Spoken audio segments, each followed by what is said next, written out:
Focus. Ideate. Innovate. Enable.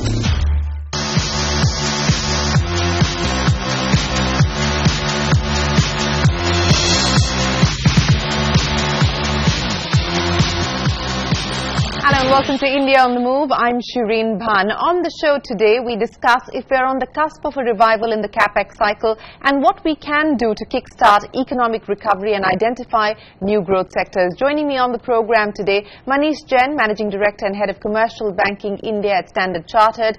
Also with us, Sangeeta Reddy, Executive Director at Apollo Hospitals Group, and C.P. Gurnani, the CEO and MD of Tech Mahindra, joins us from Hyderabad. Appreciate you joining us here on the show. Let me put things in context and give you some data to set the stage for the conversation that we are going to have.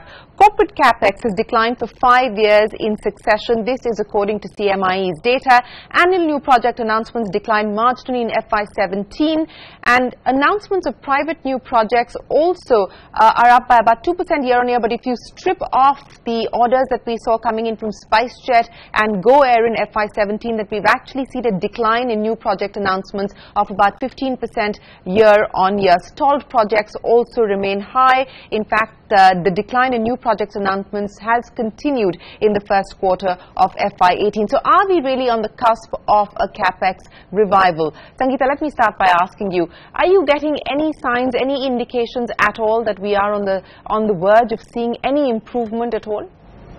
So primarily in healthcare, Shireen, the sectors continue to grow from 11 to 14%, some sectors even growing up to 20% in the primary healthcare.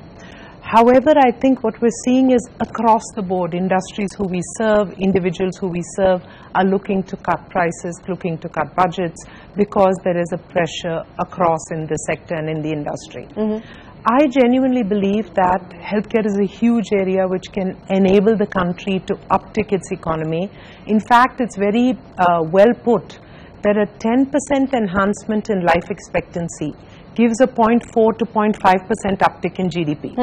So if we can invest in healthcare, government spending, private, encourage private to spend more in healthcare, invest more in healthcare, this can be one of the tickers to change the pace of growth. Manish, let me ask you now, whether it is credit offtake, which continues to be anywhere between 5 to 8%, it is the NPA issues that have saddled banks and weighed banks down. What gives you the sense that we are probably going to start to see an improvement or a significant improvement in this year?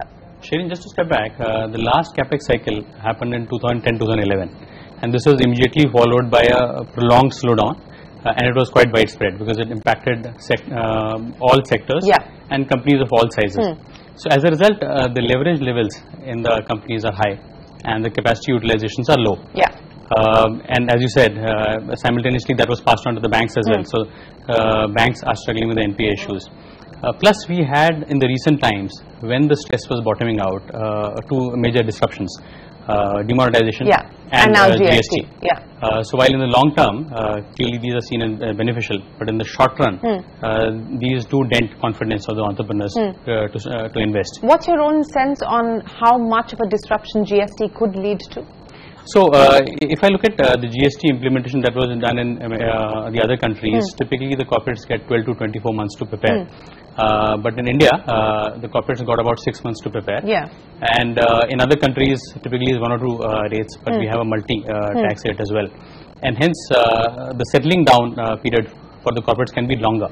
In other countries, it takes about a year, where the GDP growth takes a hit. And in the second year, then the GDP starts reviving.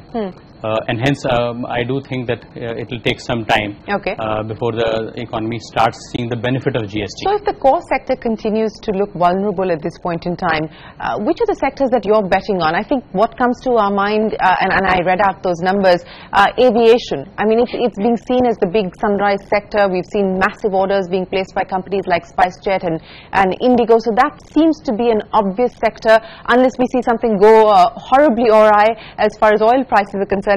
Double-digit growth is expected for this sector. Which are the other sectors that you believe can deliver? So a few sectors where government is investing now and the private sector investment is likely to follow, which is roads, railways, defense. Besides this, I'm also seeing momentum in fintech and data analytics, with data being the new oil, data management, warehousing. is really getting importance. So, so let's say for banks, analyzing credits and monitoring, especially for SMEs, is getting analytics driven. Similarly, logistics and warehousing, especially after GST, a lot of corporates are looking at remapping their warehouses, squeezing out costs from logistics and evaluating options like third-party logistics. Healthcare, we already spoke about. Renewable energy is another sector where we are seeing a lot of investment in wind and solar. Auto ancillary is a sector which survived the period of slowdown very well, and with pickup in domestic demand and global demand has a potential to pick up. Food processing industry is another sector that we are seeing, and as you rightly said, airlines with low oil prices, improved profitability. A number of airlines have placed large orders for aircrafts. So some of those sectors that look positive, but let me bring in CP Gurnani, the CEO and MD of Tech Mahindra. Sir, the IT sector is going through pain at this point in time, and while we're talking about the opportunities that, for instance, fintech, etc., throw up, at least in the legacy businesses, in your bread and butter businesses, there continues to be weakness, and you know, it's also a transition phase that Indian IT companies are going through. So given that context, how confident do you feel that this financial year is going to be better than the previous one? I think, Shireen, you need to first look at the whole Indian IT sector in totality. I think the Indian IT sector continues to do well. Even the NASSCOM projections are about 7 to 8% growth. Within the Indian IT sector, you know, we recently had a conversation with the IT minister where we discussed a roadmap of $1 trillion digital economy. Now, clearly, the high impact that you are seeing in the digital economy, the largest is obviously from the IT and the ITS sector. But there is a fair amount of spending that is happening in BFSI, healthcare, manufacturing, government services, telecom, agriculture and food, energy, power and utilities. The fundamental point I'm trying to make is that there is no industry without a digital roadmap. And if there is an industry with a digital roadmap, I think for us, we need to recalibrate ourselves and decide what is our priority and how do we have the right skills at the right time. No, you're right on that front, but you know, when you talk about this recalibration, Mr. Gurnani, what we've seen happen is that whether it's the NASSCOM projection of 6 to 8%, that's the kind of growth that NASSCOM is now forecasting for Indian IT.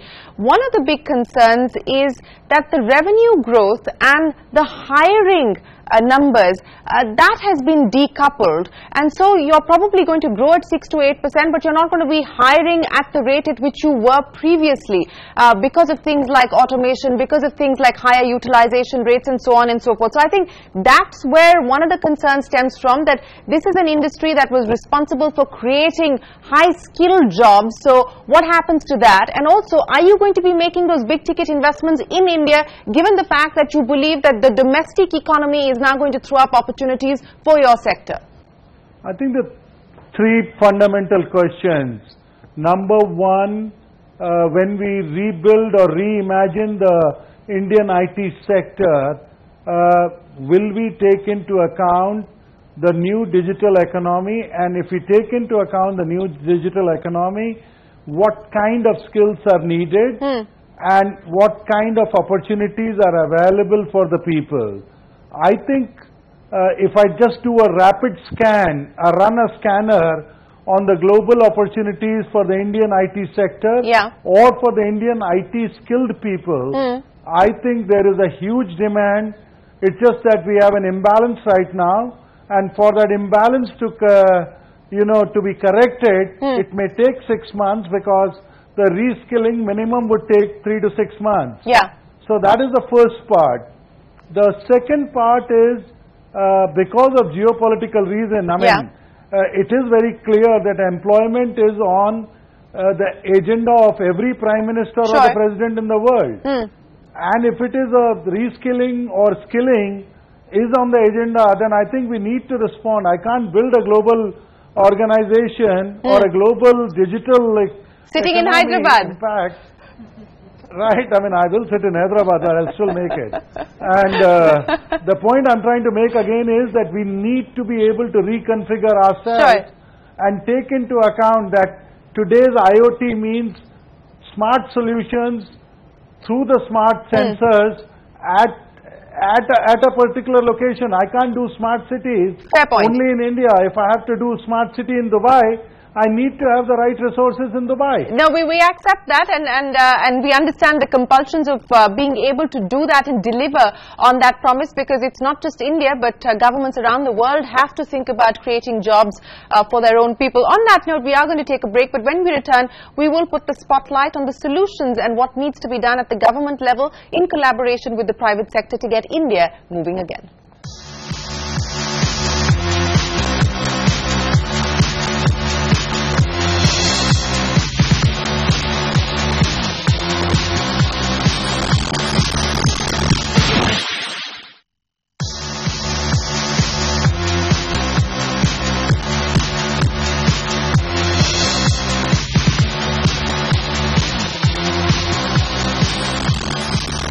Welcome back. You're watching India on the Move. Sangeeta Reddy, you know, in terms of being able to attract FDI, and we do require pools of capital, large pools of capital, especially in sectors like healthcare, to really be able to deliver on the promise that you know, a billion people ask of the government as well as the private sector.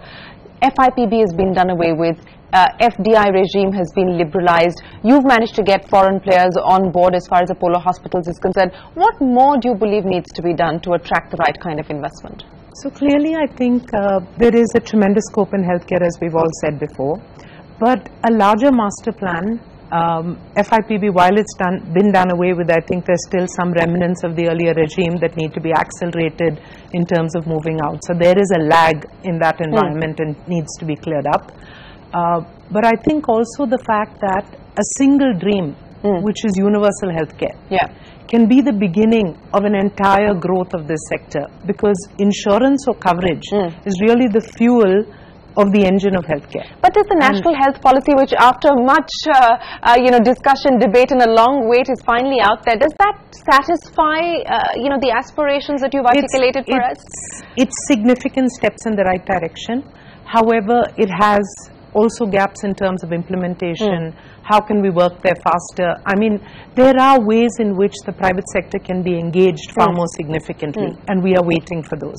But I think universal health insurance, Skill India, digital technology in the healthcare sector, these three moves, along with the enhancement of the core education, you know, the gaps in the medical colleges, the nursing schools, these four things combined with a policy that looks at the private sector as a partner rather than, you know, someone out there who happens to be taking care of people, these four will lead to a significant uptick. And I think the contribution to the economy is not just internal, which is significant, not just in the quality which I mentioned, which will also impact life expectancy, impacts GDP, but we must have the vision that a young India can take care of a graying world.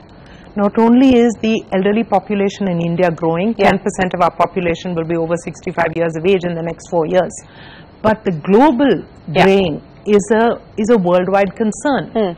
And India's role in terms of skilling, sending manpower or remote monitoring of this is a huge potential area which should be looked at.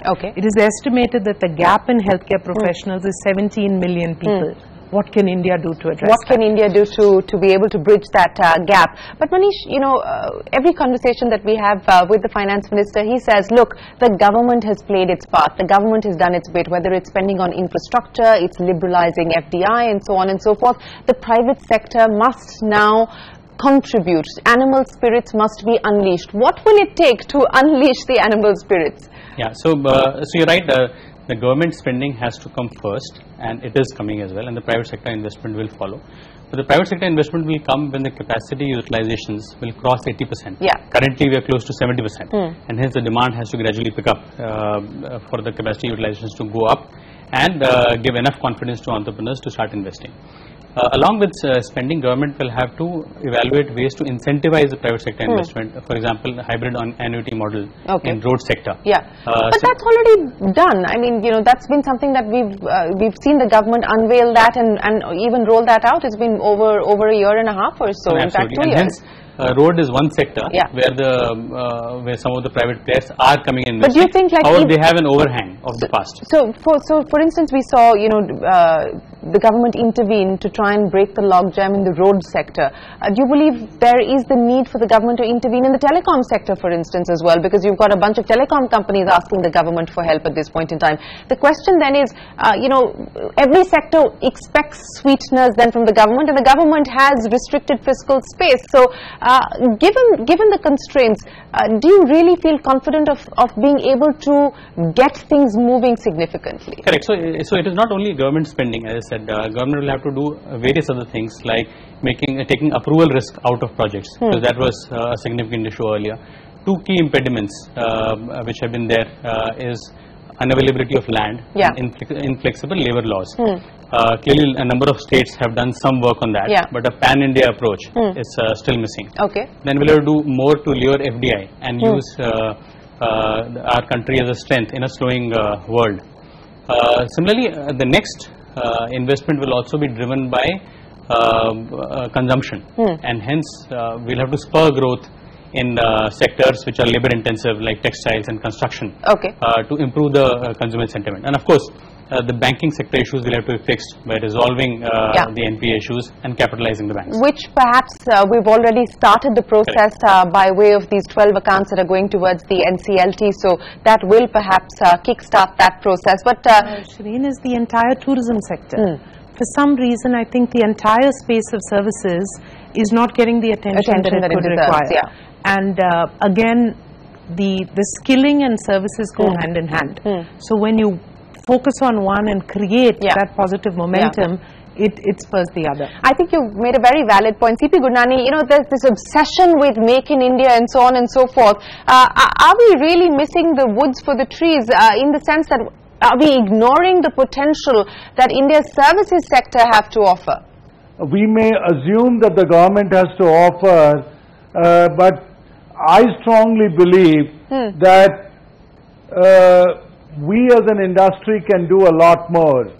For example, today if there is a gap between the demand and supply of the skill, I think we need to step up with the education, we need to step up with the universities, we need to step up collaboratively and make sure that we are giving an opportunity to our youth to reskill themselves or to be able to become better at artificial intelligence or automation or virtual reality. Similarly, we have seen that the government is fairly responsive when it comes to adding citizen services. Now, whether we call it e-governance or whether we call it Digital India or Skill India, the reality is that we as a sector, if we all agree that this is the areas where we need to make an impact, and if we work with the government, I can only say is that state governments today compete with each other to introduce those citizen services. But we're running out of time, so let me get wrap-up comments. And Sangeeta, let me ask you, the three things that you believe can be done, government as well as the private sector, to ensure that we kickstart the revival process. So I think the primary thing is that all the wonderful programs which were conceived, from Skill India to Digital India, add services significantly to it, add tourism, and because I am health, enhance the focus on healthcare. I think the private health sector is doing as much as it can. It needs further encouragement, further partnership, and a further showing of a vision of where is this going in the next 3 to 5 years. Because when that is clear and there is a certain comfort level of partnership, that's when investment comes in. Okay, Manish? So I mentioned a few things which needs to be done. A lot of things are happening in the right direction, but it is unlikely that before 2019 we will see a broad-based growth. Revival. But clearly the stress has bottomed out and it's moving in the right direction. And there are a few sectors which I mentioned where we are already seeing the green shoots. Okay. Mr. Gurnani, the final word to you, sir.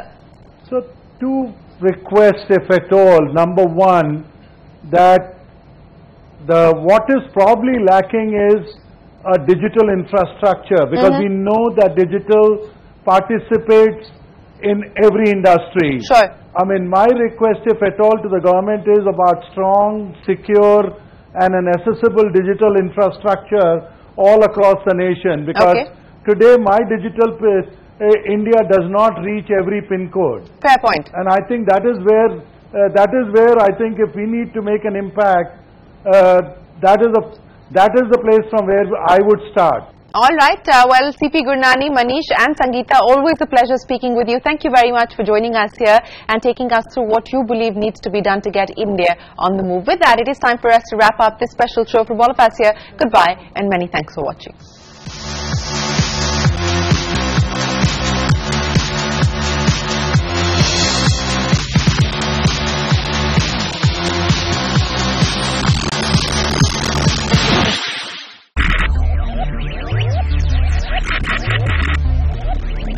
Focus.